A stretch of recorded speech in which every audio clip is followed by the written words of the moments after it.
अब हो रहा है क्या? वो तो नहीं रहा, हाँ वो हुआ। ठीक है। ये सब हाँ हाँ, आवाज किसका, कोई बोल रहा है, बोलना की ट्राई कर रहा है, उसका आवाज नहीं आ रहा मेरे पास। मैं स्टार्टिंग से थोड़ा सा स्प्रिंग के बारे में बताता हूँ, ठीक है, फिर आगे बढ़ेंगे। किसी किसी को दिक्कत हो रहा था स्प्रिंग में, तो हम क्या बोल रहे थे, मान लो कि सपोज दैट ऐसा कोई स्प्रिंग है, ऐसा कोई स्प्रिंग है, ठीक है। आप क्या कर रहे हैं, आप स्प्रिंग पे दोनों साइड एक फोर्स लगा रहे हैं, ठीक है।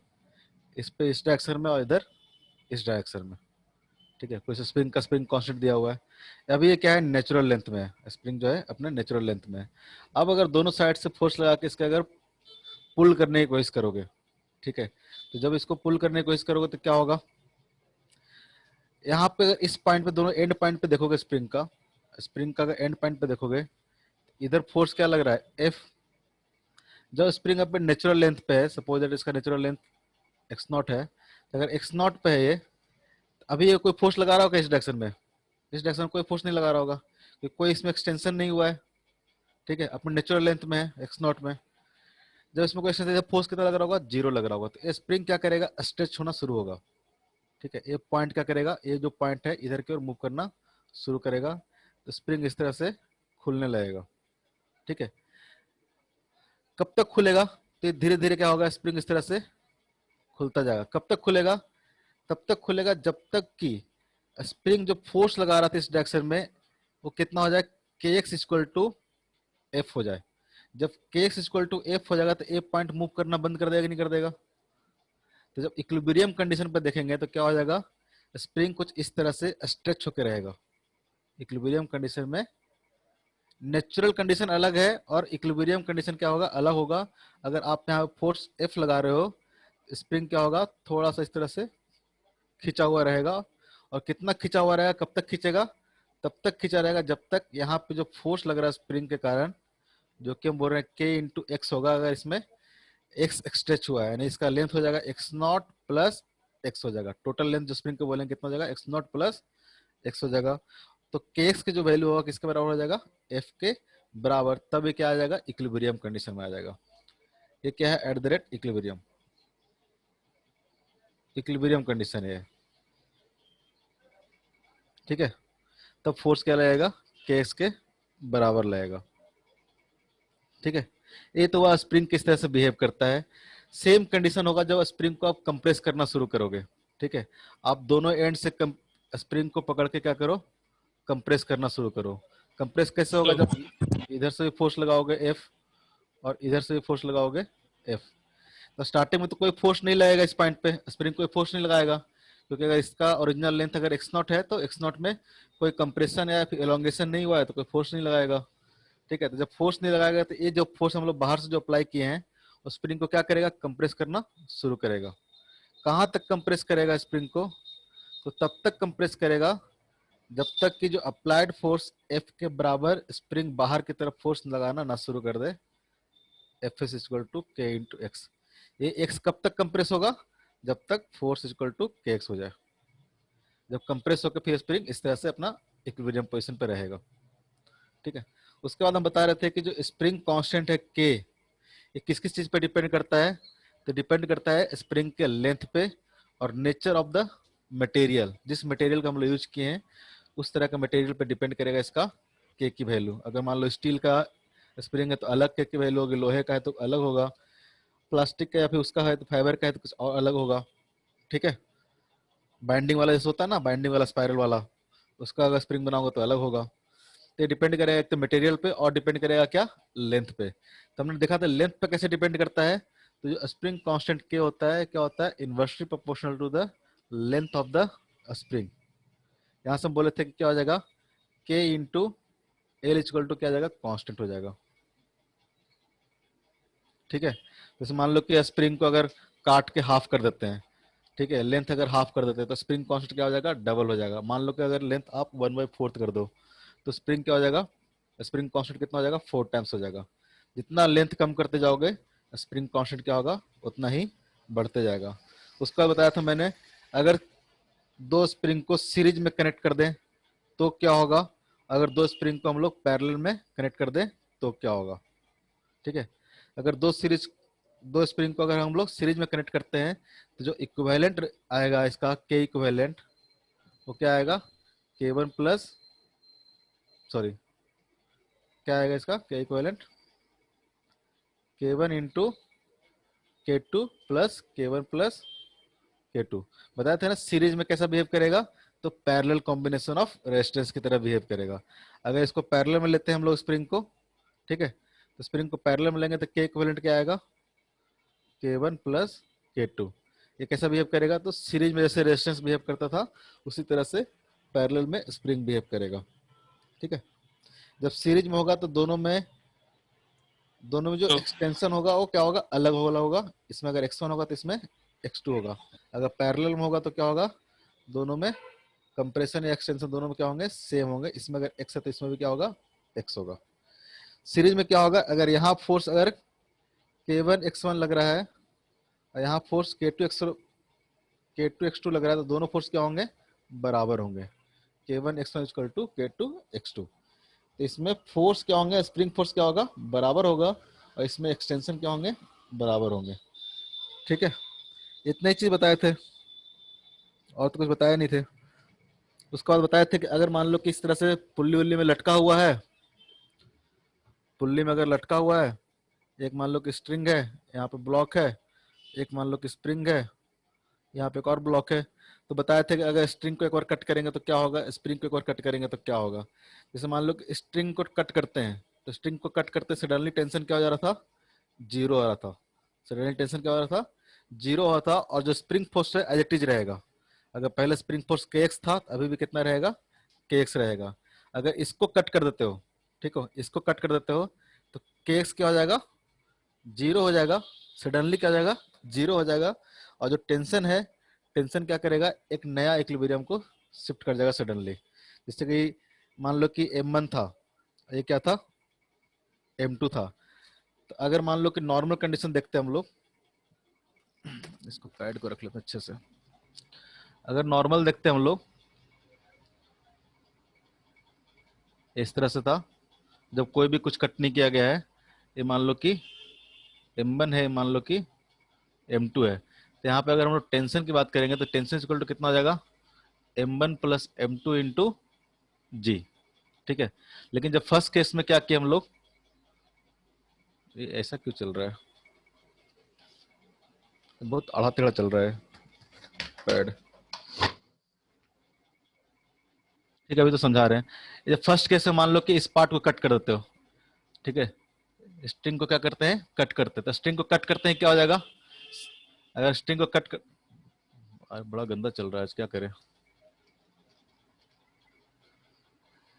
जैसे स्ट्रिंग को कट करेंगे क्या हो जाएगा, ब्लॉक इस तरह से हो जाएगा, ठीक है। यहाँ पे स्ट्रिंग क्या हो गया, लूज हो गया, और यहाँ पे इस तरह से स्प्रिंग रहेगा।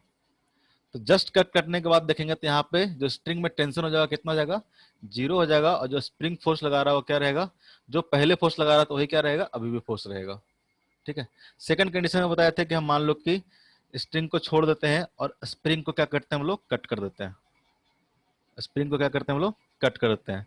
तो कैसा हो जाएगा, ये इस तरह से हो जाएगा, ठीक है। इस केस में क्या होगा, इस केस में क्या होगा, ये जो टेंशन होगा सडनली क्या करेगा, एक न्यू इक्विलिब्रियम को सेट कर जाएगा। जैसे मान लो कि मास m1 है, तो यहाँ पे जो टेंशन हो जाएगा कितना हो जाएगा, m1g के बराबर हो जाएगा। सडनली मतलब जैसे ही कट करोगे वैसी टेंशन क्या हो जाएगा, इसमें m1g हो जाएगा। और ये ब्लॉक क्या करेगा, फ्री फॉल आराम से करने लगेगा। क्योंकि यहाँ पे जो फोर्स लग रहा होगा क्या लग रहा होगा, m2g लग रहा होगा। इसका मास m2 है तो फ्री फॉल का कंडीशन हो जाएगा। और यहाँ पे जो kx की वैल्यू हो जाएगी क्या हो जाएगी, जीरो हो जाएगी। इतना कुछ डिस्कस किए थे हम लोग स्प्रिंग में। अब बताओ कहाँ पे दिक्कत हुआ, किस किस को कहाँ कहाँ पे दिक्कत हुआ।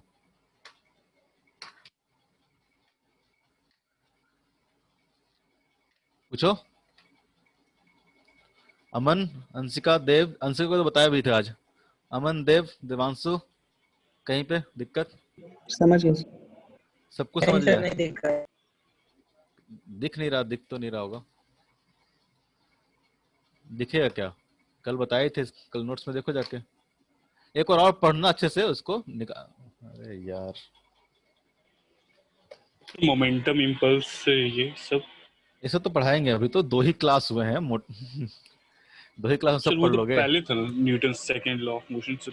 नहीं, ये तो मैं सब तरह के फोर्स एक साथ पढ़ा दिया हूँ। सारे फोर्स पढ़ाने के बाद हम लोग आप शुरू करेंगे Newton first law of motion. अभी तो इनर्शिया ही नहीं बताया, तो इम्पल्स इम्पल्स वो सब कहाँ सोच रहे हो? ये सारा डिलीट कर दें? किसी को कोई दिक्कत स्प्रिंग फोर्स में तो नहीं है ना? किसी भी टाइप के फोर्स में, स्ट्रिंग वाले फोर्स में, टेंशन में, नॉर्मल फोर्स में। अभी तो टाइप ऑफ फोर्सेस देख रहे हैं, क्या क्या फोर्स लग रहा है। अभी तो बहुत कहानी बाकी है, 5-6 क्लास और लगेंगे इसमें। अभी तो जब स्टार्ट किए हम लोग, तो अभी तक तो कोई दिक्कत नहीं है, आगे बढ़े। बताओ, तब तक इरेज करते हैं, टाइम पास करते हैं। बताओ किसी को दिक्कत कहीं पे पुराने किसी लेक्चर यस में? सर। क्या बताओ, पूछ लो फटाफट। शुरू आप पूछिए, आगे बढ़े सर, ये कुछ। आगे बढ़ जाए, और यस होमवर्क सर। करके आना नेक्स्ट क्लास में। इसका कोई होमवर्क डिस्कस करेंगे और नहीं करके आओगे। इसका आप पूछिए तो सर, होमवर्क दीजिए सर आप लास्ट क्लास में। हाँ, सर वो सर सेम रहेगा सर, एक्सपेंशन। किसमें दिए? हाँ, दिए थे, सेम रहेगा। हाँ ठीक है, हम ये वाला हम दिए थे ना होमवर्क। ऐसा क्वेश्चन दिए थे, ये 4 इस तरह से, इसी वाला बोल रहे हो ना, यस सर, यस सर। कि किसमें कितना रहेगा। दोनों सेम आया होगा मिला के। इसमें बोले थे कि x1 रहेगा, तो इसमें भी क्या होगा, x1 होगा। इसमें मान लो कि x2 होगा, और नॉर्मल कंडीशन में जितना आएगा, वो दोनों क्या होगा, x1 plus x2 equal to क्या आ जाएगा, इसमें जो एक्सटेंशन आएगा उसके बराबर आएगा। यही आया ना? सर वो के इक्विवेलेंट से सर, यस सर। हाँ ठीक है, ठीक है, सही है। आज हम लोग शुरू करेंगे एक एक करके, Newton first law of motion, second law of motion और थर्ड लॉ ऑफ मोशन, एक एक करके खत्म करने की कोशिश करेंगे। Newton first law of motion क्या बोलता है? बचपन में कोई कहानी जानता है? Newton first law of motion क्या है, बताओ। देवांशु लॉ अंशु ऑफ तो पढ़ा होगा। Inertia. Newton first law of motion क्या बोलता है? लॉ ऑफ इनर्शिया के बारे में। ठीक, क्या होता है inertia? Inertia is the property of a body which tends to, if the body is moving, then it tends that the bodies keep basically moving क्या है? without. हाँ हाँ, ठीक है, ठीक है। बेसिकली क्या है, अपने स्टेट ऑफ रेस्ट या फिर स्टेट ऑफ मोशन को मेंटेन करने की प्रॉपर्टी है इनर्शिया। अगर हम लोग फर्स्ट लॉ पढ़ेंगे तो फर्स्ट लॉ बेसिकली क्या देता है हम लोग को इनर्शिया के बारे में। इनर्शिया क्या है, तो मान लो सपोज दैट कि एक ब्लॉक इस तरह से रखा हुआ है, ठीक है। अगर मान लो कि इस पे आपने कोई फोर्स अप्लाई नहीं किया है, इस पे कोई भी फोर्स अप्लाई नहीं किया है, अगर मान लो कि इसका वेलोसिटी क्या है, 0 है, तो जिंदगी भर इसका वेलोसिटी क्या रहेगा, 0 ही रहेगा। इस पर कोई वेलोसिटी, अगर कोई फोर्स अगर अप्लाई नहीं करोगे तो। अगर मान लो किसी का पार्टिकल का स्पीड क्या है, सपोज दैट कि बी इक्वल टू 5 मीटर पर सेकंड से मूव कर रहा है, ठीक है। अगर इस पे भी कोई फोर्स अप्लाई नहीं किए हैं, इस पे भी अगर फोर्स अप्लाई, दोनों पर अगर 0 है, इस पे भी अगर फोर्स अप्लाई कितना है, 0 है। 0 मतलब क्या होगा, नेट फोर्स कितना है, 0 है। तो अगर आपने नेट फोर्स 0 अप्लाई कर रखा है इस पे, ठीक है, तो जिंदगी भर क्या करेगा, रेस्ट पे रहेगा, और जिंदगी भर ये क्या करेगा, 5 मीटर पर सेकंड से मूव करते रहेगा। इस प्रॉपर्टी को हम लोग बोलते हैं इनर्शिया, ठीक है। To maintain the state of rest या फिर इनफॉर्म मोशन। अगर नेट अप्लाइड फोर्स पे क्या है, 0 है, तो नेट अप्लाइड फोर्स, ऐसा नहीं कि सिर्फ फोर्स नहीं लगेगा। तो फोर्स नहीं लगने का मतलब होता है कि नेट फोर्स क्या है, 0 है, ठीक है। तो इसको हम लोग 2 तरह से डिफाइन कर देते हैं, मतलब एक को बोलते हैं इनर्शिया ऑफ मोशन, और एक को बोलते हैं हम लोग इनर्शिया ऑफ रेस्ट। हम लोग बेसिकली इनर्शिया ही पढ़ेंगे, ये सब 9th क्लास में देखते थे, ठीक है। Newton first law of motion क्या बोलता है?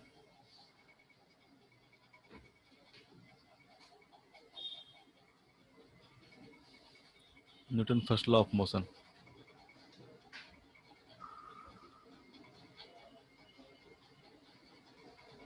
ठीक है, बोलता है body continue in its body body continue in state of rest. जहां पे जिसको समझ में ना आएगा उसी टाइम पे पूछना, वेट मत करना। Body continue in state of rest और इनफॉर्म मोशन, और इनफॉर्म मोशन, ठीक है, along a straight line until or unless until or unless net applied force is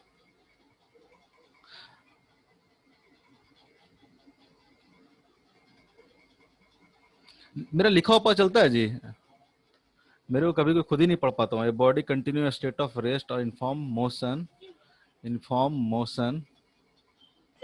So वो uniform है. मोशन, हाँ uniform motion along a state line until unless a net applied force is applied. A net force is applied. कौन ऐसे कर रहा है? जैसे mic बंद कर लेना, जो कुछ बाहर से आ रहा है उसका। तो बोलता है कि अगर कोई बॉडी पे अप्लाइड फोर्स अगर नहीं है, जब तक कि कोई applied force, net applied force ना लगाया जाए, तब तक बॉडी क्या करेगा? Continue in the state of rest या फिर यूनिफॉर्म मोशन। जिस भी स्टेट में है, स्टेट मतलब जिस भी, अगर मोशन में है तो मोशन उसका क्या होगा? स्टेट ऑफ मोशन हो गया। अगर पार्टिकल रेस्ट में तो क्या होगा? स्टेट ऑफ रेस्ट में हो गया। अगर कोई फोर्स इस पे अप्लाई नहीं करेंगे तो पार्टिकल क्या करेगा? मेंटेन करेगा अपने स्टेट को। इसको हम लोग बोलते हैं क्या? प्रॉपर्टी ऑफ, इस प्रॉपर्टी को हम लोग क्या बोलते हैं? इनर्शिया। ठीक है, तो ये जो प्रॉपर्टी है इनका, property to restrict the change of state. ठीक है, ये जो प्रॉपर्टी है, द प्रॉपर्टी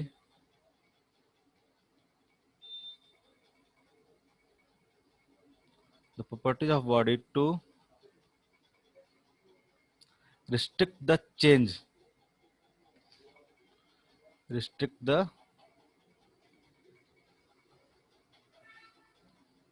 in states। इस प्रॉपर्टी को हम लोग क्या बोलते हैं? इसको बोलते हैं inertia. The property of body to restrict the change in state of, ऐसे कर सकते हैं, यूनिफॉर्म मोशन या फिर rest is called inertia.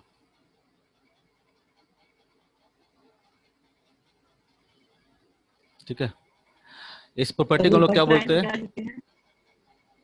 The property of body to restrict the change in state of uniform motion या फिर rest is called the inertia. Basically inertia क्या है? ये जो बॉडी में प्रॉपर्टी है ना, कि वो अपने बिना किसी फोर्स के वो चेंज नहीं करेगा स्टेट्स को। या तो रेस्ट में है तो रेस्ट में रहेगा, अगर मोशन में है तो मोशन में रहेगा। ये जो बॉडी का प्रॉपर्टी, इस बॉडी की प्रॉपर्टी को लोग क्या बोलते हैं? इनर्शिया। तो इनर्शिया क्या होगा? दो तरह का होगा। इसको बोलेंगे, एक को बोलेंगे हम इनर्शिया ऑफ मोशन और दूसरे को बोलेंगे हम लोग inertia of rest. Inertia of motion और दूसरा क्या हो गया? Inertia of rest. जब मोशन को मेंटेन करने का प्रॉपर्टी होगा तो उसको बोलेंगे इनर्शिया ऑफ मोशन, और जब रेस्ट में रहने की प्रॉपर्टी को मेंटेन करेगा तो बोलेंगे इनर्शिया ऑफ रेस्ट। ठीक है, तो ये क्या है? बेसिकली जो first law of Newton law of motion है, वो बेसिकली हम लोग को सिर्फ और सिर्फ इनर्शिया के बारे में ही बताता है। ठीक है, इसमें और कुछ नहीं है, सिर्फ और सिर्फ इनर्शिया के बारे में बताता है कि पहला लॉ एकदम बेसिक लॉ है, अगर कोई भी फोर्स इस पर अप्लाई नहीं किया जाएगा तो बेसिकली बॉडी में कोई एक्सेलरेशन प्रोड्यूस नहीं होगा। ठीक है, सेकंड लॉ ऑफ मोशन क्या है? ये सब 9th में पढ़े भी होंगे।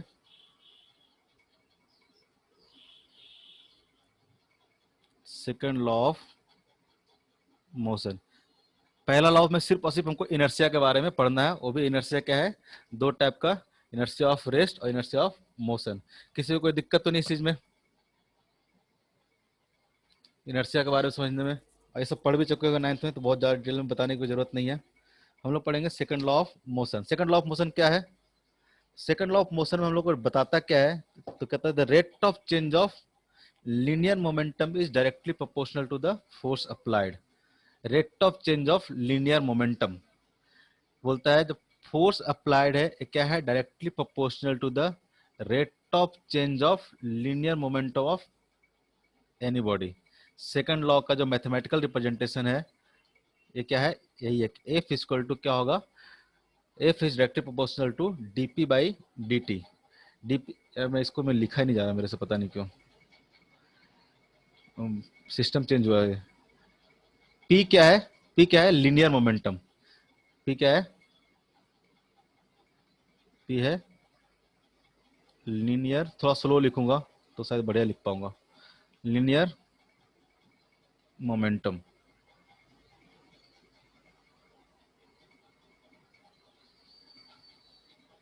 लीनियर मोमेंटम कैसे डिफाइन होता है पहले ही जान लो, फिर बताएंगे फोर्स क्या इक्वल टू क्या होता है। लीनियर मोमेंटम क्या होता है? पढ़े होगे। पी इक्वल टू क्या होता है? Mass into velocity. Linear momentum क्या होता है? Mass into velocity. कैसा क्वांटिटी है? तो कैसा क्वांटिटी है? वेक्टर क्वांटिटी है, क्योंकि वेक्टर क्या है? वेलोसिटी क्या है? वेक्टर क्वांटिटी है। और मास क्या है? स्केलर। तो स्केलर इनटू वेक्टर करेंगे तो क्या आता है? वेक्टर आता है। तो कैसा क्वांटिटी होगा ये?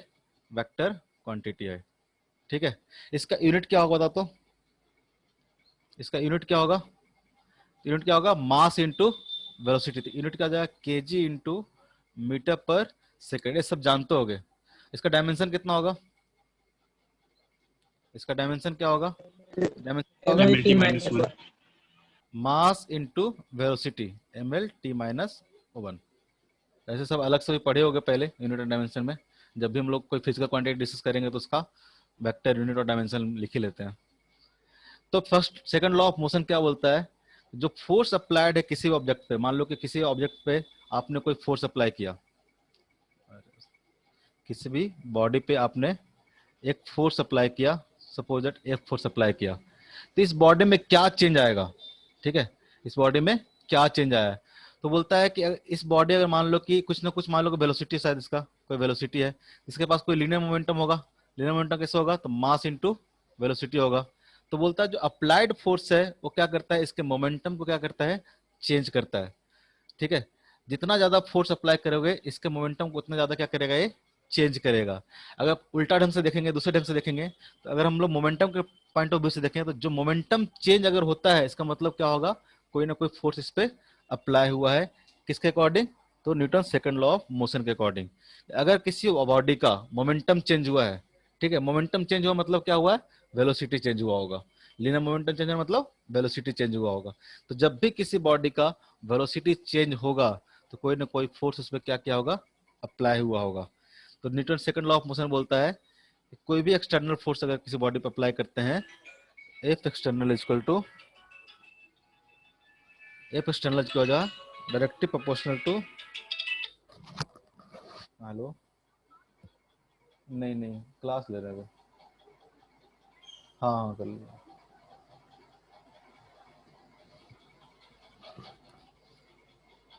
हाँ हेलो, क्या क्या बोल रहे थे? हाँ, जो एक्सटर्नल फोर्स होगा क्या होगा? Rate of change of linear momentum. अब इस प्रोपोर्शनलिटी कांस्टेंट को अगर हम लोग रिमूव करते हैं, हटाते हैं, तो क्या लिखते हैं हम लोग? एफ एक्सटर्नल इक्वल टू क्या आ जाएगा? इसको हटाएंगे तो एक कांस्टेंट पुट करते हैं, ठीक है, सम कांस्टेंट के इंटू डीपी बाई डी हो जाएगा। ठीक है, एफ एक्सटर्नल इक्वल टू क्या आ जाएगा? के इंटू पी। पी क्या होगा? तो पी है मास इंटू वेलोसिटी बाई डी। ठीक है, जब भी हम लोग प्रोपोर्शनलिटी को हटाएंगे एक कांस्टेंट हम लोग पुट करेंगे, ये बात पता होगा। तो के इंटू, इसको अगर हम लोग डिफरेंशिएट करेंगे तो क्या होगा? ये हो जाएगा m into d v by d t plus v into d m by d t. ठीक है, ये जो प्रोपोर्शनलिटी कांस्टेंट है इसकी वैल्यू क्या होती है? इसकी वैल्यू होती है 1। ठीक है, इसकी वैल्यू क्या होगी? 1 होगी। ये सब एक्सपेरिमेंटल होता है, कोई प्रोपोर्शनलिटी कांस्टेंट की वैल्यू कैसे निकालते हैं। तो जो एफ एक्सटर्नल आ जाता है वो क्या आता है? M into d v by d t plus v into d m by d t. यहाँ पे जो के की वैल्यू होगी, के की वैल्यू क्या लेंगे हम लोग? 1, यानी जो अप्लाइड फोर्स है क्या होता है? Simply applied force equal to d p by d T.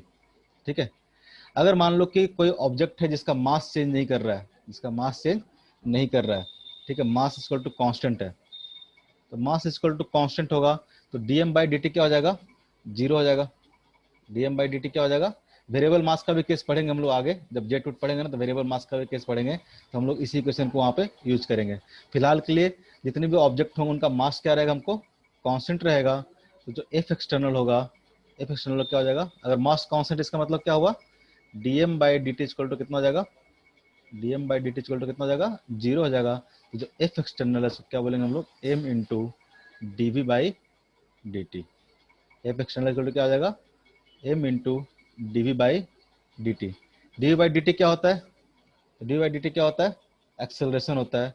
तो जो एफ एक्सटर्नल हो गया हमारा वो क्या आ गया, mass into acceleration, mass into acceleration. तो सेकंड लॉ ऑफ मोशन से वहां से हमको पता चलता है कि अगर किसी बॉडी पे अगर आप एफ फोर्स लगाते हो और उसका मास अगर कांस्टेंट है और मास कुछ अगर एम है तो उसमें जो एक्सेलरेशन प्रोड्यूस होगा कितना होगा, एफ बाई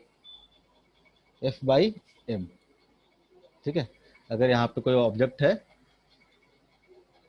यहाँ पे कोई ऑब्जेक्ट है, इस पे अगर आप फोर्स लगाओगे, सपोज दैट कि 10 न्यूटन का फोर्स लगा दिए, इसका मास अगर 2 kg है, इसमें एक क्या हो जाएगा, एक्सेलरेशन प्रोड्यूस हो जाएगा जिसकी वैल्यू कितना आ जाएगा, 10/2 equal to 5 metre per second square. ये कहाँ से आता है, तो हमारा आता है Newton second law of motion से। ठीक है, Newton second law of motion कैसे डिफाइन हुआ, तो ये क्या हुआ, rate of change of linear momentum. ठीक है,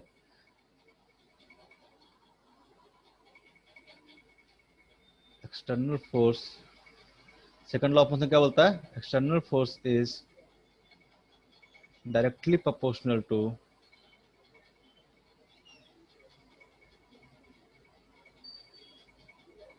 directly proportional to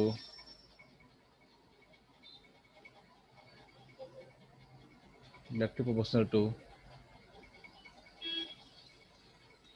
rate of change of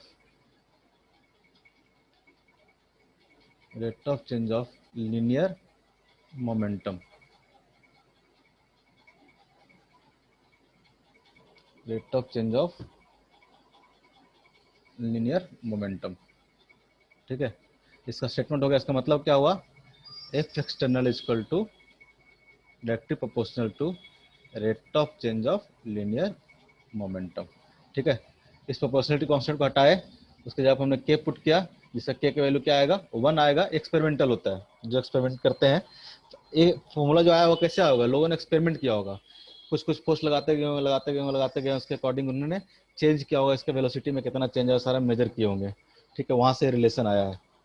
ठीक है, किसी को दिक्कत, अगर मान लो कि जो फोर्स है ये हम लोग क्या बोल रहे हैं, नेट फोर्स बोल रहे हैं, ये जो एफ एक्सटर्नल है ये क्या है, नेट फोर्स है। इसको हम लोग ऐसे भी लिख सकते हैं, summation of all the forces equal to क्या होगा, मास इनटू एक्सेलरेशन। ठीक है, ये बॉडी पे मान लो कि एक बॉडी पे 3-4 फोर्स लग रहा हो, सपोज दैट एक बॉडी पे, ये जो बॉडी है इस पे 3-4 फोर्स लग रहा हो, suppose that F1 equal to इधर लग रहा हो, F2 इक्वल टू इधर लग रहा हो, F3 इक्वल टू इधर लग रहा हो। ठीक है, तो जो इसमें जो एक्सेलरेशन प्रोड्यूस होगा कैसे होगा, तीनों फोर्स को क्या करोगे आप, सम करोगे। सपोज दैट इसमें एक्सेलरेशन प्रोड्यूस हुआ ए का, ये क्या हो जाएगा, F1 plus F2 plus F3 equal to क्या हो जाएगा, मास इनटू एक्सेलरेशन। जो नेट एक्सेलरेशन होगा वो क्या होगा, उसको मास से मल्टीप्लाई करेंगे तो नेट फोर्स मिलेगा। तो ये क्या हो जाएगा, एफ नेट यहाँ से कितना जाएगा, F1 plus F2 plus F3। ठीक है, हमेशा ये जो फोर्स आएगा वो क्या होगा, नेट फोर्स आएगा। इसलिए आपको फ्री बॉडी डायग्राम बनाने के लिए और सारे फोर्सेस के बारे में बता रहे थे। इस बॉडी में अगर कितना भी एक्सेलरेशन आया हो वो एक्सेलरेशन कैसे निकलेगा, आप पहले सारे फोर्स उस पर लगाओ, कौन कौन सा फोर्स उस पर लग रहा है, सारे फोर्स लगाने के बाद उसका नेट फोर्स निकालो। नेट फोर्स इक्वल टू क्या आएगा, मास इनटू एक्सेलरेशन। ठीक है, मास इनटू एक्सेलरेशन। ठीक है, सेकंड लॉ क्या बोल रहा था, सेकंड लॉ बोल रहा था कि जो अप्लाइड फोर्स है वो क्या है, तो change, rate of change of linear momentum है। अगर लीनियर मोमेंटम कांस्टेंट है, लीनियर मोमेंटम अगर कांस्टेंट है, ठीक है, तो इसका मतलब जो एक्सटर्नल फोर्स क्या होगा, जीरो होगा, उसको कोई भी फोर्स नहीं लग रहा होगा। तो हमको basically law of conservation of linear momentum के बारे में भी बताता है। जो सेकंड लॉ है वो हम लोग को law of conservation of linear momentum के बारे में भी बताता है। कैसे, बोलता है अगर कोई भी फोर्स अगर अप्लाइड नहीं हो पार्टिकल पे, अगर कोई पार्टिकल पे कोई भी फोर्स अप्लाइड नहीं हो, मतलब नेट फोर्स क्या हो, जीरो है, तो उसका लीनियर मोमेंटम क्या रहेगा, कंजर्व्ड रहेगा। ठीक है, तो हम लोग को सेकंड लॉ है, तो हम लोग को law of conservation of linear momentum के बारे में भी बताता है। ठीक है, अगर नेट एक्सटर्नल फोर्स अगर जीरो हो तो जो लीनियर मोमेंटम है पार्टिकल क्या रहेगा, कंजर्व रहेगा। ठीक है,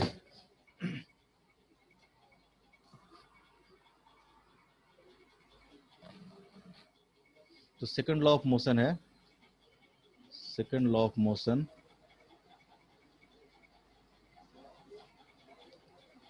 also suggest about the also suggests principle of conservation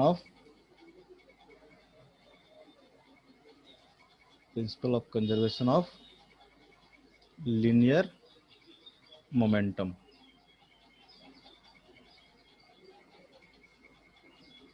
ठीक है, मतलब क्या हुआ, कैसे बताता है, अगर मान लो कि मोमेंटम क्या हो, लीनियर मोमेंटम क्या हो, कांस्टेंट हो, लीनियर मोमेंटम क्या हो, कांस्टेंट हो, तो अगर हम लोग बोलेंगे dp बाई dt क्या होगा, तो कांस्टेंट का डिफरेंशिएशन करते हैं तो क्या होगा, जीरो होगा। इसका मतलब क्या हुआ, एफ एक्सटर्नल की वैल्यू कितनी आ गई, जीरो आ गई।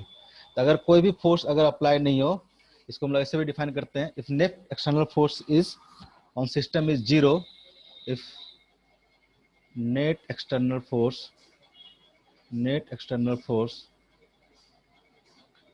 on the system is zero,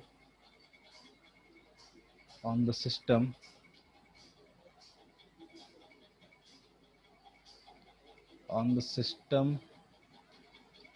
is zero, then linear momentum of system is conserved, linear momentum of system is conserved। ठीक है, अगर कोई भी ऐसा फोर्स अगर अप्लाई नहीं हो रहा है तो लीनियर मोमेंटम क्या रहेगा, कंजर्व रहेगा। ठीक है, कोई दिक्कत, इसमें मेरा मत लगाना क्लास, इसमें मेरे से लिखाता नहीं है, इसमें इसमें मेरे से नहीं लिखाता है इस सिस्टम में। हाँ, जिस पे ले रहा है उसी पे ठीक रहता है। ठीक है, आदत नहीं है ना इसमें, उसी में मेरा लगाना। अब जिस सर को बोलना है यहाँ पे लेंगे। ठीक है, थोड़ा एक तो ऐसी ऑनलाइन में दिक्कत होता है, ऊपर से सिस्टम चेंज करता तो और दिक्कत होने लगता है मेरे को।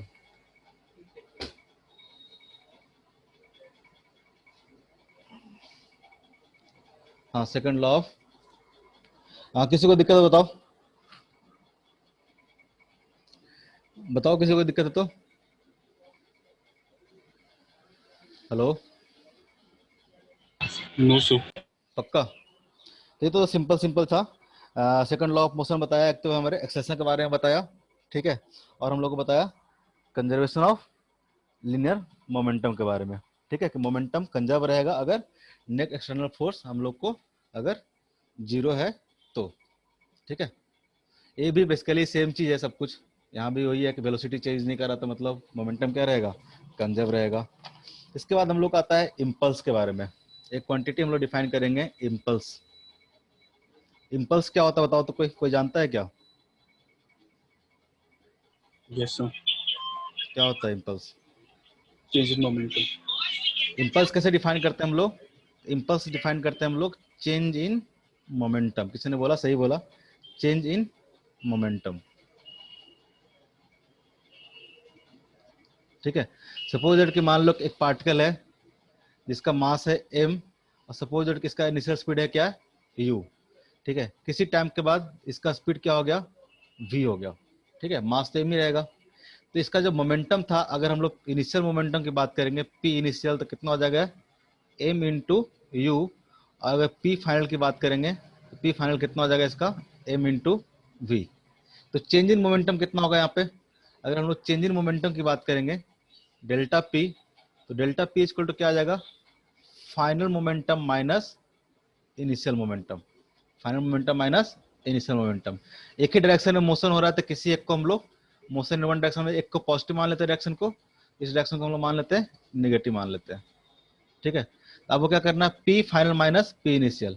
ये भी क्या होगा पॉजिटिव, ये भी क्या होगा पॉजिटिव, तो क्या हो जाएगा पी फाइनल क्या हो जाएगा m v minus p initial कितना हो जाएगा एम इंटू यू।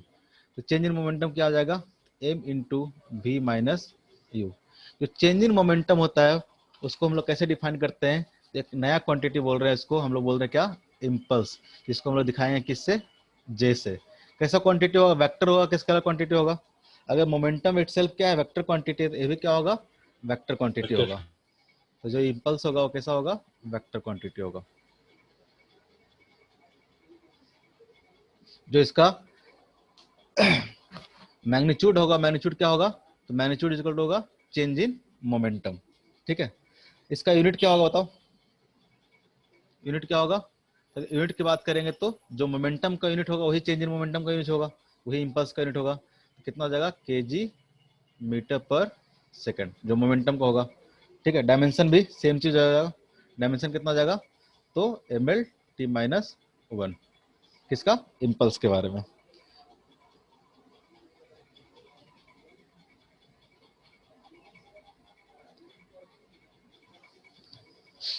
तो हम लोग अभी बता रहे थे सेकंड लॉ में पढ़ रहे थे जो नेट फोर्स है, ठीक है, एफ इक्वल टू क्या है DP by dt, rate of change of linear momentum. ठीक है, तो जो dp है क्या है चेंज इन मोमेंटम है, dp क्या है चेंज इन मोमेंटम। अगर हम dp इक्वल टू लिखेंगे तो dp इक्वल टू क्या आ जाएगा f इंटू dt। ठीक है, f into dt।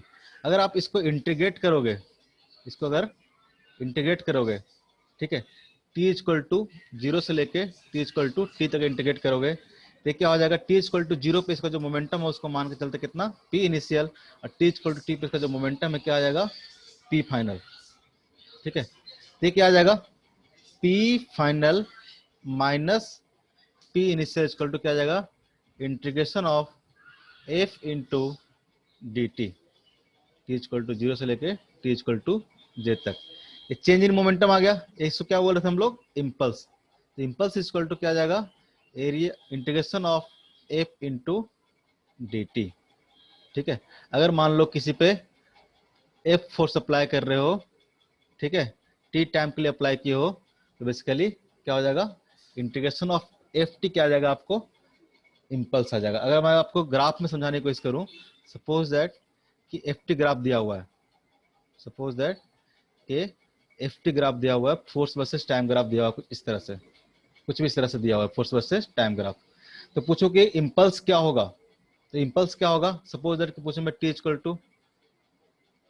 Equal to one से टी इक्वल टू तक कितना इंपल्स लगा होगा पार्टिकल पे, तो आपको क्या देगा इंपल्स कैसे निकालेंगे, इंपल्स इक्वल टू क्या होगा तो हो जाएगा integration of f d t Area. T one to t two. तो आपको ये पता होगा कि इंटीग्रेशन में पढ़े होगे integration of f d t क्या देता है तो area Area. Under the curve. यहाँ पे कर्व कौन सा है तो कर्व है हमारा F T graph. F T graph के नीचे टाइम एक्सिस पे जो एरिया देगा वो बेसिकली क्या देगा हमको, अगर ये क्या देगा हमको, अगर एफ टी ग्राफ होगा तो इसका जो एरिया होगा क्या देगा हमको इम्पल्स देगा। ठीक है, तो इसको हम लोग क्या बोलेंगे, ये जो है एफ टी ये क्या है एरिया अंडर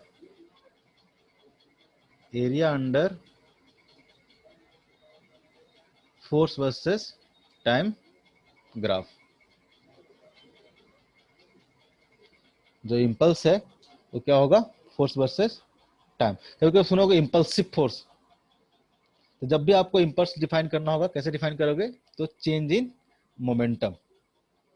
ठीक है, चेंज इन मोमेंटम क्या होगा इम्पल्स होगा। अभी तक हम लोग law of conservation of momentum के बारे में पढ़े हैं।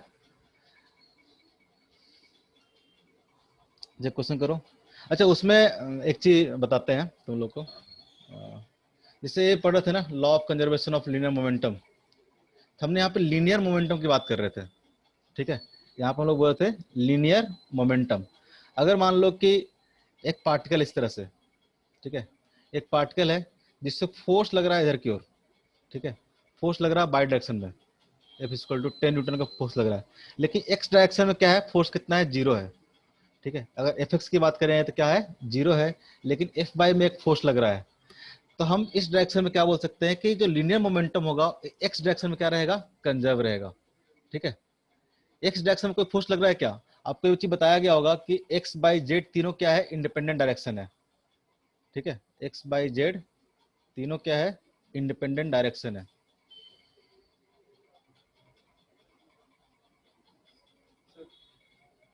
x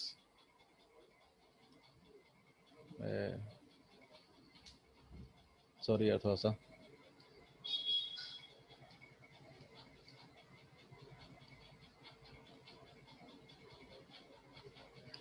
आप पढ़े होगे कि अगर मान लो कि मोशन इन प्लेन में जब पढ़ाई कर रहे होगे, जब प्रोजेक्टाइल मोशन से पढ़ रहे होगे, तो आप बोलोगे कि किसी जब मोशन को हम लोग अगर स्पेस में मोशन हो रहा है या फिर प्लेन में मोशन हो रहा है, तो एक्स बाई जेड कंपोनेंट में ब्रेक करके हम लोग अलग अलग उसको पढ़ाई कर सकते हैं। ठीक है, एक्स एक्सिस को बाई एक्सिस से कोई लेना देना नहीं होता, बाई एक्सिस को जेड एक्सिस से लेना देना नहीं होता, यानी एक्स एक्सिस में जो भी हो रहा है उसको बाई एक्सिस से कोई मतलब नहीं है। ठीक है, आपको बस एक्स एक्सिस के अलॉन्ग सारा कैलकुलेशन करना होगा।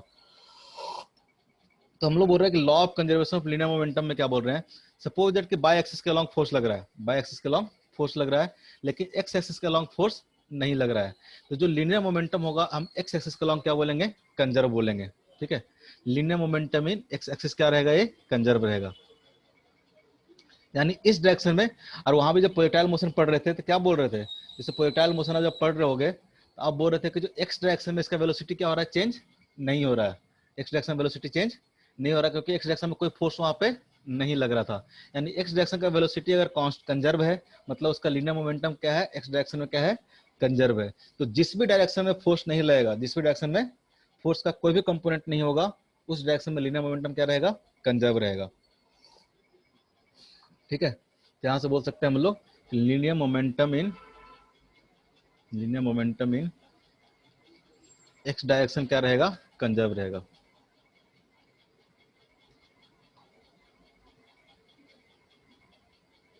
लीनियर मोमेंटम में एक्स डायरेक्शन क्या रहेगा, कंजर्व रहेगा, लेकिन बाई डायरेक्शन में रहेगा क्या, बाई डायरेक्शन नहीं। में लीनियर मोमेंटम कंजर्व नहीं रहेगा। ठीक है, यहाँ पे पी इज नॉट कंजर्व, इसको पी वाई लिख लेते हैं, पी वाई कंजर्व नहीं रहेगा, क्योंकि इस डायरेक्शन में क्या कर रहा है, एक फोर्स लग रहा है। ठीक है, यहाँ पे कोई भी कंजर्व नहीं रहेगा, लेकिन एक्स डायरेक्शन में क्या रहेगा, कंजर्व रहेगा। उसके से अगर पूछे जेड डायरेक्शन में, जेड डायरेक्शन में कंजर्व रहेगा कि नहीं रहेगा, तो जेड डायरेक्शन में कोई अगर फोर्स नहीं लग रहा हो तो क्या रहेगा, कंजर्व ऑब्जेक्ट क्या रहेगा, उस डायरेक्शन में कंजर्व उसका रहेगा। लीनियर मोमेंटम क्या रहेगा, कंजर्व रहेगा। ठीक है, जैसे कि आपको एक क्वेश्चन देता हूँ, सपोज दैट कि एक बॉडी है जिसको 20 मीटर के हाइट से छोड़ा गया है। ठीक है, 20 मीटर इसका हाइट जो दिया होता 20 मीटर, यहाँ पे रखा हुआ था, यहाँ से जस्ट इसको क्या किया, रिलीज किया। ठीक है, जैसे इसको रिलीज किया, जब ये इस पॉइंट यानी अर्थ पे हिट कर रहा होगा, ठीक है, जब ये अर्थ पे हिट कर रहा होगा, इस ड्यूरेशन में इसका मोमेंटम चेंज कितना हुआ होगा। मास ऑफ द बॉडी दिया हुआ है, सपोज दैट कि मान लो कुछ 1 kg 2 kg 5 kg 1 kg मान लेते हैं, mass of the sir body hit कितना करने है। से पहले। हाँ, नहीं जस्ट जस्ट मतलब ये बॉडी क्या हुआ, क्वेश्चन समझ लो क्या है, ये बॉडी को यहाँ से जस्ट क्या किया हम लोग, रिलीज किए। ठीक है, ये बॉडी क्या किया, मान लो कि कोई पत्थर है, एच हाइट से इसको क्या किया हम लोग, रिलीज किए, और यहाँ पे जाके क्या किया, टकराया और रुक गया, यहाँ जो वेलोसिटी क्या है, 0 हो गया। ठीक है, सडनली इसका वेलोसिटी क्या हो गया, 0 हो गया, यहाँ से यू इक्वल टू क्या है, 0 है। यहाँ पर रिलीज करने के बाद ये टकराया इससे और इसका वेलोसिटी क्या हो गया, 0 हो गया। तो आपको निकालना है चेंज इन मोमेंटम। सर टकराने पर या टकराने से पहले टकराने के सर। बाद ये चेंज मतलब जस्ट कोलिजन के बाद, जैसे अर्थ पे जाकर टकराया ना, उसका इसका वेलोसिटी क्या हो गया, चिपक गया वेलोसिटी उससे, अर्थ से जाकर चिपक गया और इसका 0 हो गया। तो चेंज इन मोमेंटम क्या होगा, सर 0 हो जाएगा। Change in momentum, 20। हाँ सही है, 20 किसने बोला, ठीक सर है, कैसे सर? बताओ कैसे होगा तो। और सर एवरेज फोर्स इनिशियल में से इनिशियल में भी सर ये रेस्ट पे, अब फाइनल में से चिपक गया तो वो उससे रेस्ट में गया ना? यहाँ से नहीं, यहाँ से निकालना आपको। जैसे कि हम एक क्वेश्चन पूरा लिख लेते हैं, हटाओ।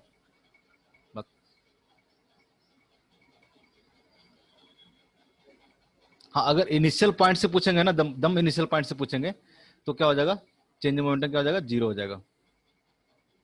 अगर जस्ट यहाँ से पूछेंगे हम लोग, इस पॉइंट से पूछेंगे तो पूछता है body of mass 1 kg fall from a height h equal to 20 metre from the ground level.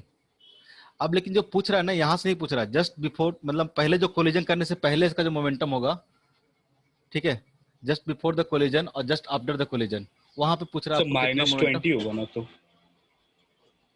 Final minus initial -20, हाँ -20 बोल सकते हैं। ठीक है, क्वेश्चन क्या है बेसिकली, जैसे मान लो कि यहाँ से जब ऑब्जेक्ट चलते चलते जब आया होगा ग्राउंड लेवल पे, तो यहाँ पे जस्ट बिफोर द कोलिजन इसका स्पीड कितना होगा। यहाँ पे जब बात करेंगे जस्ट बिफोर द कोलिजन, तो v इक्वल टू क्या होगा, √2gh, कितना हो जाएगा, √2 into 10 into h equal to कितना हो गया, 20, तो कितना हो जाएगा 20 मीटर पर सेकंड। अब क्या हुआ, जस्ट इससे क्या किया, कोलिजन किया और क्या आ गया, रेस्ट में आ गया। इससे कोलिजन किया और रेस्ट में आ गया।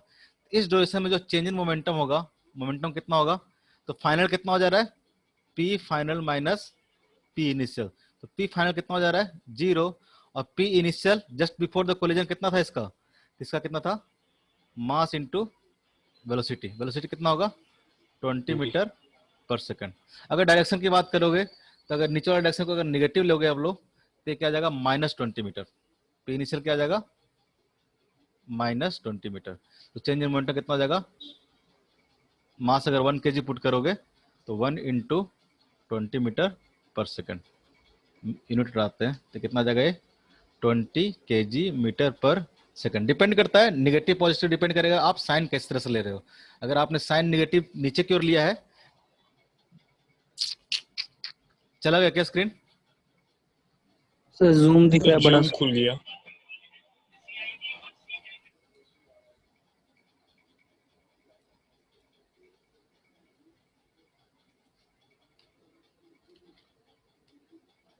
ये है अतुल सर का सिस्टम, उसके ही वही माहिर है इसके, सारा क्लास इसी पे लेते हैं। क्या बोल रहा था मैं, अगर ये डाउनवर्ड डायरेक्शन को हम लोग निगेटिव मान के चलते हैं, ठीक है, डाउनवर्ड डायरेक्शन को निगेटिव मान के चलते हैं, तो वेलोसिटी क्या आएगा, निगेटिव आएगा। वेलोसिटी क्या आएगा, निगेटिव आएगा।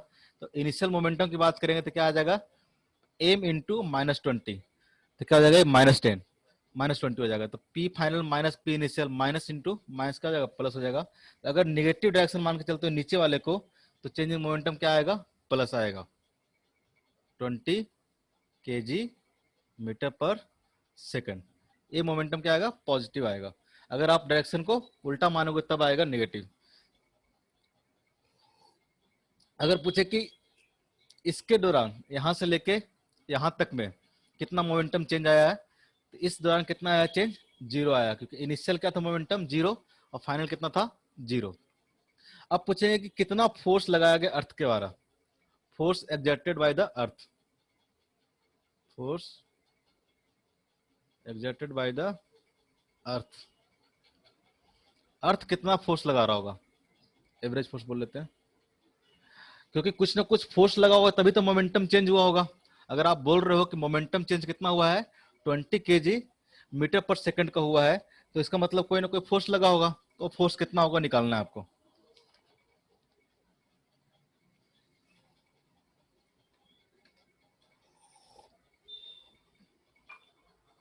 कितना होगा फोर्स, फटाक से बता दो। सर कितने सेकंड के कांटेक्ट पे था? 10 न्यूटन। ये कैसे पता हमको,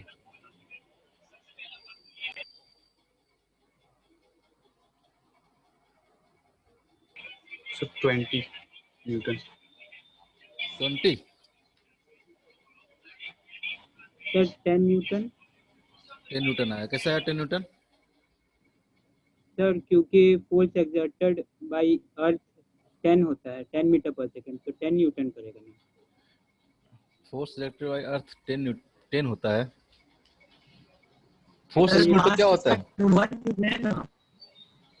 सर इसका मास 1 है, फिर एक्सीलरेशन इसका 10 होगा ना, तो फिर 1 ये 10 न्यूटन आएगा ना आंसर। ये फोर्स कौन सा फोर्स लग रहा है? जैसे कि ऑब्जेक्ट यहाँ से गिरा, ऑब्जेक्ट यहाँ से गिरा और यहाँ पे जस्ट बिफोर द कोलिजन इसका वेलोसिटी कितना था? इसका 20 मीटर पर सेकंड। ठीक है, जैसे ही कोलिजन किया, कोलिजन करने के बाद इसका वेलोसिटी कितना हो गया? 0 हो गया। तो मोमेंटम चेंज हुआ कि नहीं हुआ? फोर्स तो mg पहले लग ही रहा था। ठीक है, mg फोर्स तो लग ही रहा था।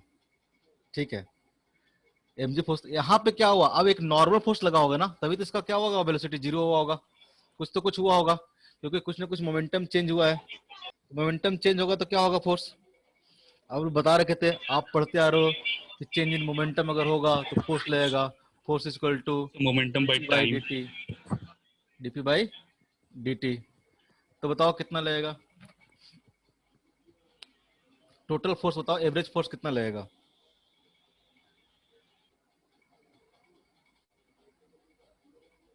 जीरो। 0 लगेगा तो फिर मोमेंटम चेंज नहीं होना चाहिए।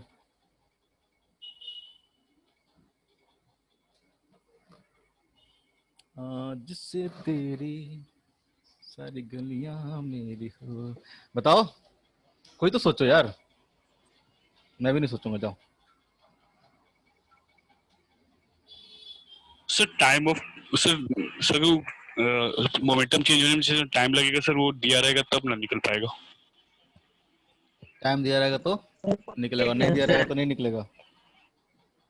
सर हाँ, एक सेकंड रुकिए। किसी किसी का आवाज ऐसे गंदा आता है ना, सर है? क्या उसको है सोच। आंसर? हाँ, आंसर तो 10 है। हाँ सर आ गया। कैसे आया बताओ? सर डीपी का वैल्यू 20 है, हाँ, फिर इसको ऊपर से नीचे आने में 2 सेकंड लगेगा टोटल। अच्छा। हाँ तो फिर 20/2 तो 10 हुआ ना। 20/2 10 हुआ ना।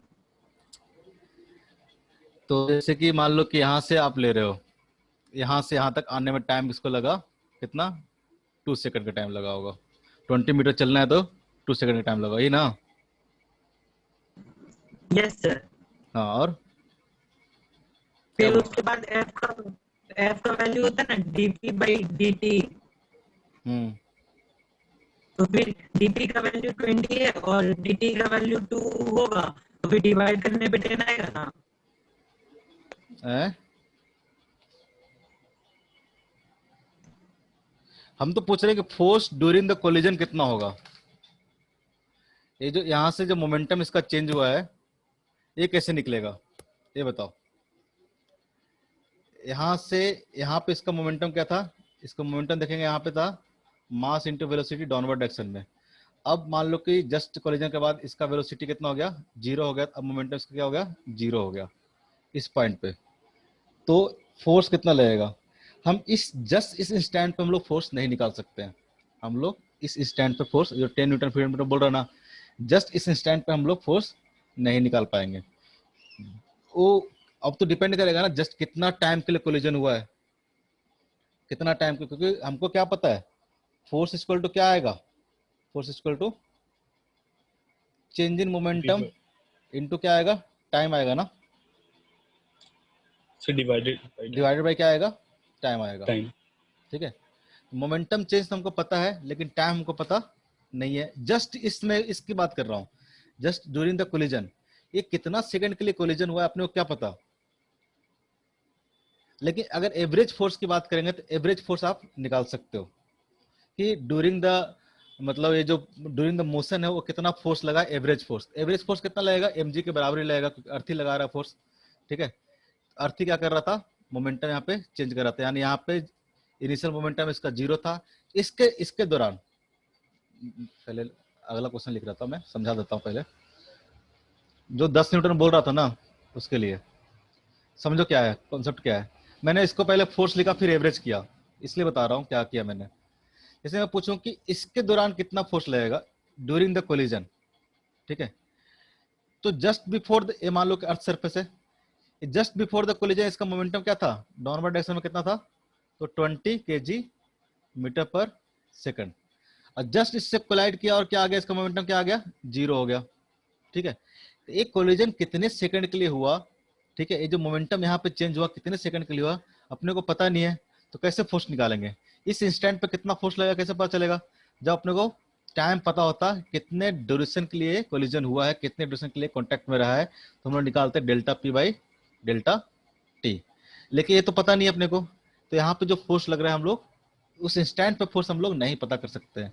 लेकिन एवरेज फोर्स पूछे, एवरेज फोर्स अर्थ कितना लगा रहा होगा, तो एवरेज फोर्स करने का मतलब क्या होगा, यहां से लेके यहां तक का, ठीक है, यहां से लेके यहां तक का कितना फोर्स लगा रहा होगा।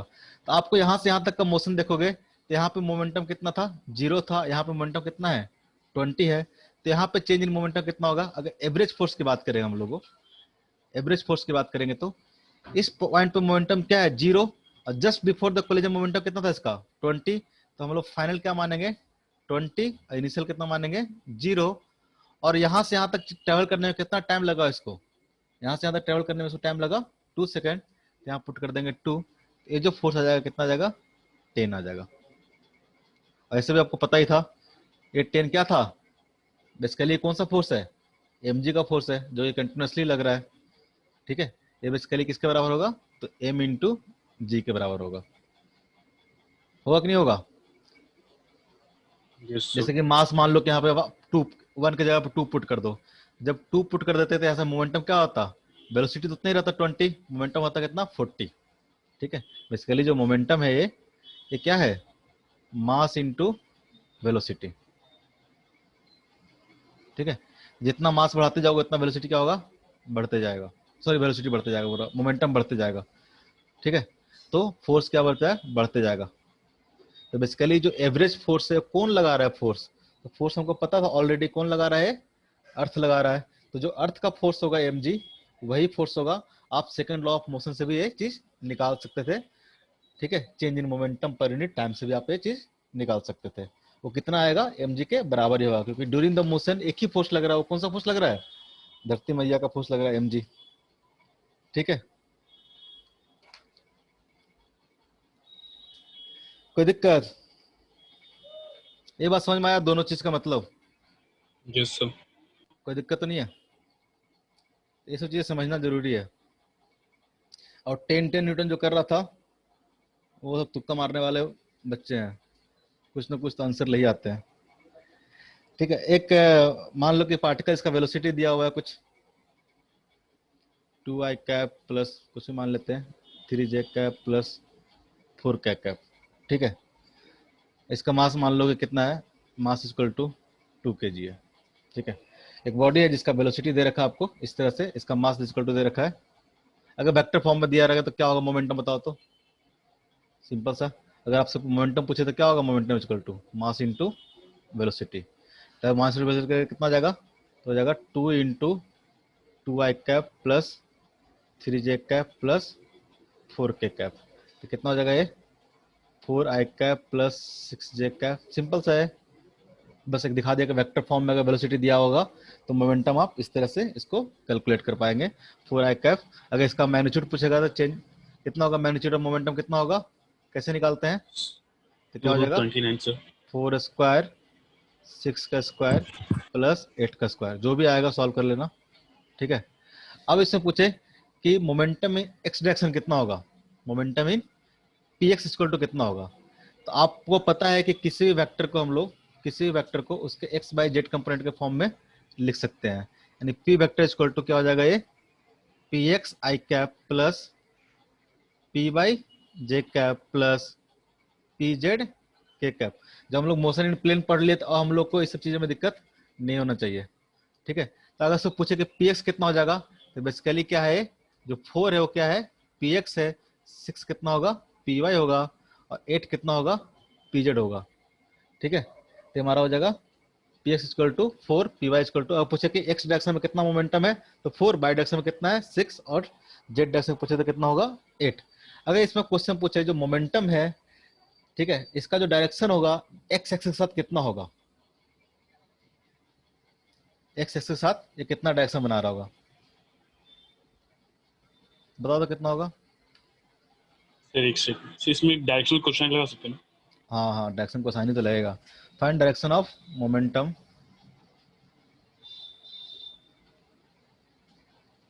With x axis. तो बेसिकली ये मोमेंटम क्वेश्चन है भी नहीं, वेक्टर क्वेश्चन है। अगर कोई वेक्टर इस तरह से दिया हुआ है तो एक्स एक्सिस के साथ कितना एंगल बना रहा था, कैसे लिखते थे हम लोग? So suppose that 4 by angle अगर अल्फा बना रहा हो तो कैसे लिखते थे हम लोग? tan alpha equal to p x by modulus of p. लिखते थे कि नहीं लिखते थे? yes sir. लिखते थे ना So थ्री cos डायमेंशनल में? alpha. कॉस अल्फा So कि tan alpha? direction cosine.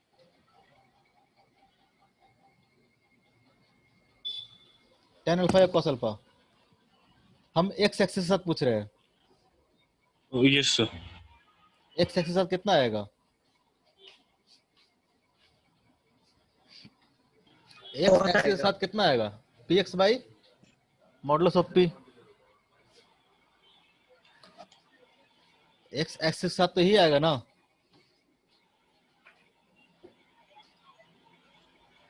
Cos आएगा। सही डायरेक्शन कोसाइन में से कोसाइन यूज होगा ना, cos. डायरेक्शन कोसाइन में कॉस यूज होगा, बात तो सही है। वही तो बोल रहा हूँ सर, cos ना रखना चाहिए। एक मिनट एक मिनट, ये अगर थीटा है तो पी एक्स ये हो जाएगा। सही बोल रहे हो।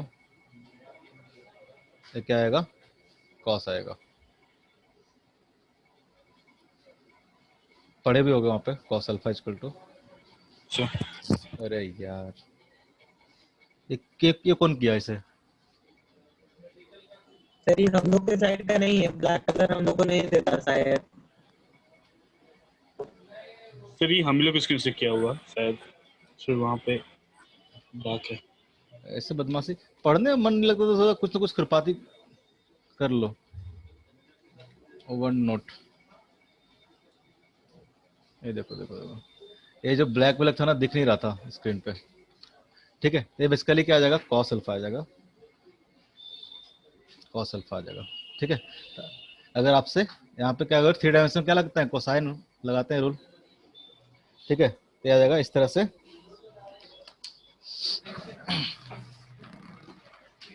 ठीक है, कोई दिक्कत? कितना टाइम हो गया? No sir. हो गया क्या टाइम? कितना देर बचा हुआ है? सर 20 मिनट है। 20 मिनट बचा हुआ है। सर 20 मिनट जैसा है। बहुत देर बचा सर, हुआ है, इतना देर। कुछ क्वेश्चन लिख देता हूँ, होमवर्क करके लाना। कोई तो बोला, इतना धीरे से बोला कि आवाज नहीं आया उसका दम। कोई से बोला धीरे से दम, कौन है? किसी किसी का आवाज नहीं आ पाता है मेरे पास। ठीक है, क्वेश्चन नोट कर लेना। Iron ball of mass m equal to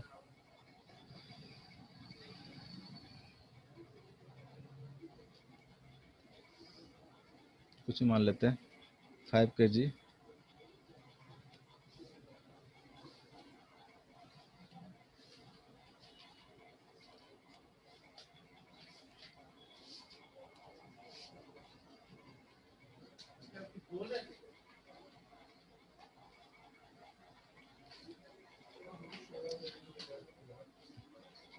अगले टाइम से फोटो लेकर आ जाएंगे, जितने क्वेश्चन रहेंगे तो लिखने का टाइम बच जाएगा।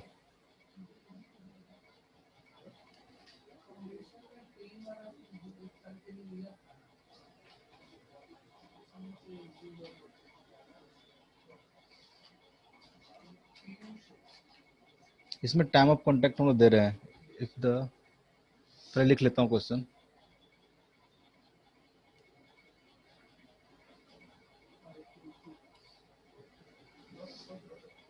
सर वो मैन है या मास है? मास अब बॉल ऑफ मैन का मतलब क्या होगा? 0.02 सेकेंड। अगले बार से नहीं लिखेंगे क्वेश्चन, अगले बार से फोटो लेके आएंगे। बहुत गंदा राइटिंग बैठता है। Find the find the average contact force. Find the average contact force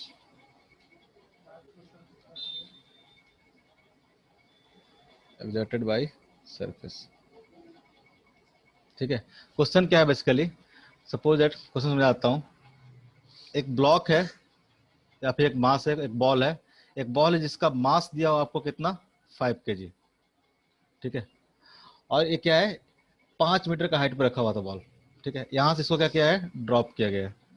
ये जो हाइट है h1 इक्वल टू दे रखा है आपको 5 मीटर, ठीक है। यहाँ से ड्रॉप किया और यहाँ से कोलिजन करने के बाद ये क्या किया, बॉल वापस ऊपर की ओर गया h2 हाइट तक, ठीक है। h2 हाइट कितना दे रखा है आपको 3.2 मीटर।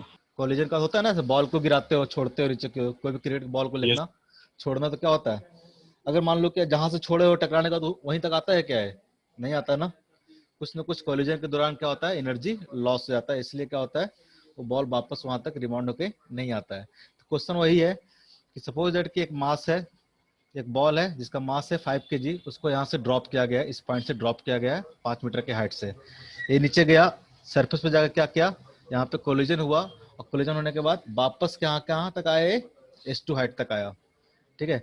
और टाइम ऑफ कॉन्टैक्ट दे रखा है यहाँ के बीच में, जो हम लोग इस बार दे रखे हैं delta t equal to 0.2 second, ठीक है। तो पूछ रहा है find the average force exerted by the surface, यहाँ पे जो फोर्स लग रहा होगा कितना होगा, कितना होगा फोर्स बताओ। Sir. सिंपल सा क्वेश्चन है। Yes.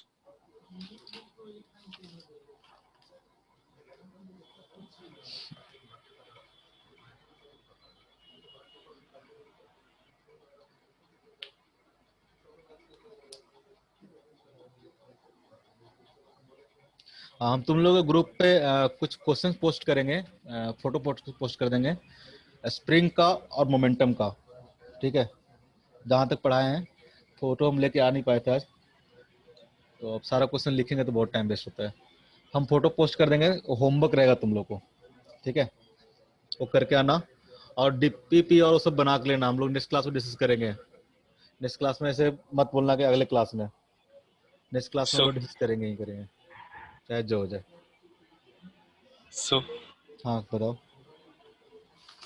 so इसका 4500 न्यूटन आ रहा है। इसका आंसर हाँ 45 दिया हुआ है, इसका आंसर दिया 45 ही, 45 न्यूटन। किससे इसका आया, हाथ खड़ा करो, किससे इसका आया, रवि वर्मा, बाकी देवांशु, अमलदीप, देव, देव आंसर नहीं देता यार तुम,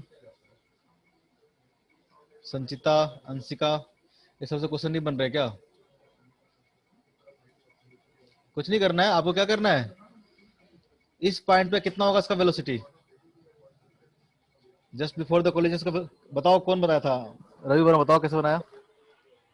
तो इसका फाइनल वेलोसिटी से 10 आया, और सर आफ्टर कोलिजन के बाद जो हाइट से दिया होता है सर उसका इनिशियल वेलोसिटी निकालने से उसका 8 आया, वेरी गुड। और दोनों को से चेंज इन मोमेंटम किए और उसके बाद टाइम से डिवाइड। देखो हम डिटेल में नहीं बता रहे हैं, ये जो बोला कितने को समझ में आया, नहीं आया तो बताते हैं। जस्ट बिफोर द कोलिजन अगर देखोगे, जस्ट बिफोर द कोलिजन, इसको हम बोल रहे हैं initial speed, just before the collision हम इनिशियल स्पीड बोल रहे हैं, ये कितना आएगा, ये आ जाएगा √2g(h1), √2g(h1) आएगा, ठीक है। अब बोलता है कोलिजन करने के बाद, ठीक है, कोलिजन करने के बाद सपोज इसका वेलोसिटी कितना है, v है, कुछ ना कुछ वेलोसिटी चेंज हुआ होगा ना, कोलिजन करने के बाद इसका वेलोसिटी क्या है, v। ये कैसे निकलेगा, तो हमको पता है कोलिजन के बाद इसका जो हाइट है कहां तक पहुंच रहा है, h2 हाइट तक पहुंच रहा है, ठीक है। तो h2 हाइट तक पहुंच रहा है, मतलब यहाँ पे जो वेलोसिटी होगा v कितना होगा, √2g(h2) के बराबर होगा कि नहीं होगा, यही होगा ना। अरे न्यूटन सेकंड लगाओ ना, जो सब इक्वेशन ऑफ मोशन लगाओ, x कितना चलना है आपको, x चलना है h2, तो क्या होता था v² equal to u² plus 2 × a × s। अगर यहां से देखोगे ये स्पीड निकालना है इनिशियल, ठीक है। फाइनल कितना हो रहा है, 0, फाइनल 0। इनिशियल निकालना है, ये कितना है, वी स्क्वायर इक्वल टू कितना हो जाएगा, तो -2 इंटू ए इंटू कितना हाइट तक गया, S2 हाइट तक गया, तो वी स्क्वायर इक्वल टू कितना आ जाएगा, 2 इंटू ए इंटू S2। डायरेक्ट याद रखना है, वी इक्वल टू कितना हो जाएगा, √2 इंटू जी इंटू H2। तो मतलब जो कोलिजन के बाद जो इसका वेलोसिटी हुआ था वो कितना हो गया था, √2gh2, और बिफोर कितना था, √2gh1। ठीक है। तो चेंज इन मोमेंटम क्या होगा, तो change in momentum equal to p final minus p initial. ठीक है, p final minus p initial. P final कितना होगा, तो मास इंटू इसका जो फाइनल वेलोसिटी था v, और इनिशियल कितना होगा, तो मास इंटू इसका जो इनिशियल वेलोसिटी था u। तो कितना हो जाएगा, m इंटू फाइनल वेलोसिटी कितना है, √2gh2 minus m into √2gh1। जो भी है इसका जो निकाल के कितना आया था ये जी, 10 yes sir. आइए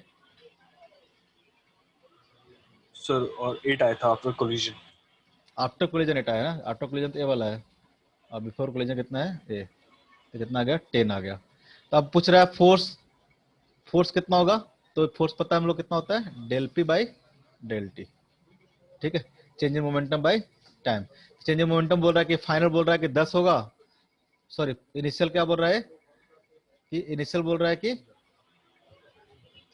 -10 8 और 10 बाई कितना हो जाएगा, 0.02 ना, कितना हो यस गया ये? सर वो तो माइनस में रहेगा ना, नेगेटिव डायरेक्शन। हाँ तो ठीक है, चेंज इन मोमेंटम जो भी होगा नेगेटिव में आएगा, जो फोर्स लग रहा होगा, नेगेटिव आ रहा है। तो ऐड हो जाएगा ना। हाँ वही तो, देखो थोड़ा सा यहाँ पे गलती किया है, गलती क्या है, चेंज इन मोमेंटम क्या होगा, तो P final minus p initial. P final कितना है, तो पी फाइनल है 8 माइनस इनिशियल, इनिशियल कितना है, इनिशियल 10 है, लेकिन डायरेक्शन क्या है इसका, डाउनवर्ड है। मोमेंटम डायरेक्शन देखोगे कितना होगा, नीचे की ओर होगा। सो क्या लिखेंगे हम लोग, मैग्नीट्यूड वाइज तो 10 होगा, लेकिन डायरेक्शन वाइज लिखेंगे तो क्या आ जाएगा, -10 अपॉन 0.02। ये तो कितना हो जाएगा, 18 बाई 0.02। सो सॉल्व करोगे कितना आ जाएगा, 45 न्यूटन। ठीक है, ये सब डायरेक्शन का ध्यान रखना। कोई दिक्कत बताओ। मास ये मोमेंटम है, मोमेंटम वेलोसिटी थोड़ा ना। मास इंटू नहीं 5।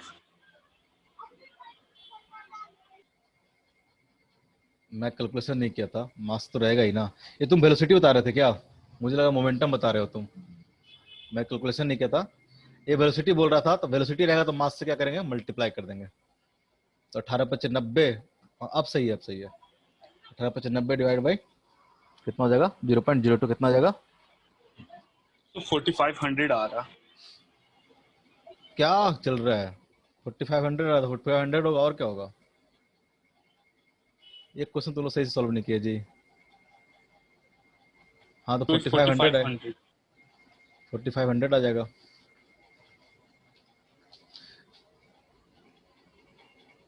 ठीक है, यस सर।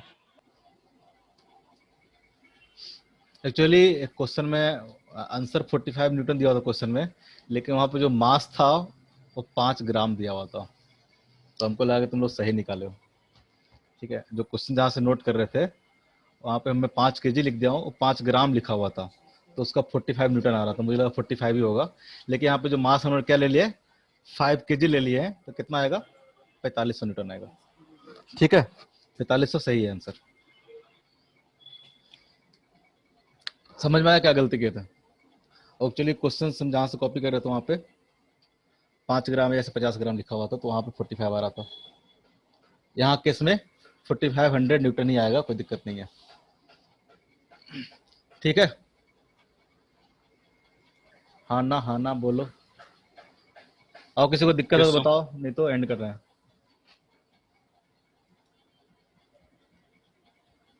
एंड कर दें।